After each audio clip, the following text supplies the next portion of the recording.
Hello guys, welcome to my channel. I-share ko ngayon guys sa aking video na nag-order ako ng PSA marriage certificate sa online. Ayan guys, nag-click lang ako sa PSA website at nag-order ako ng ng aking marriage certificate na PSA. Hindi ko na kailangan pumunta doon sa PSA office. Sa Bacolod, nag-order na lang ako through online at na-deliver siya within 7 days. At ito na siya guys. Unboxing, may marriage certificate kasi hindi pa siya nakaregister sa PSA. Kaya nag-order ako through online at ang bayad nito is only 365. Kasama na yan yung shipping guys. Mabilis lang guys mag-order through online.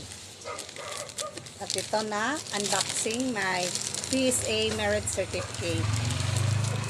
Hindi kasi ako nakapagpunta doon kasi super pila pa doon at super busy ang career ng bindera. Kaya ito, nag-unboxing tayo ng ating marriage certificate. Ayan. Diba, nandito ka lang sa tindahan. Hindi mo na kailangan pumunta doon para magpila ng buong araw. At i-deliver pa sa iyo. Less hassle sa time. At nakasave ka pa sa time. Yun nga lang, mas mahal lang siya ng konti. Pero sulit naman guys. Hindi ka napipila doon ng buong araw. Ayan. Ito na siya guys. Sa online ko lang ito nag-apply. Ayan. Ayan na ang marriage certificate. Ayan. PSA na ang aking marriage certificate. Ayan. Thank you so much guys. Hanggang sa muli.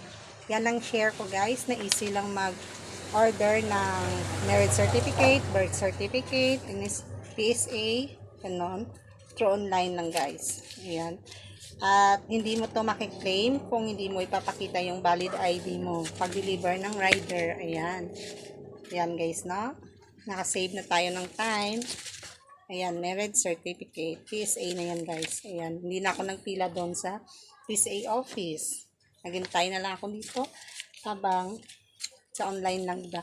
Easy lang guys, no? Ayan. Share ko lang today's video guys. Thank you so much for watching. Hanggang sa muli.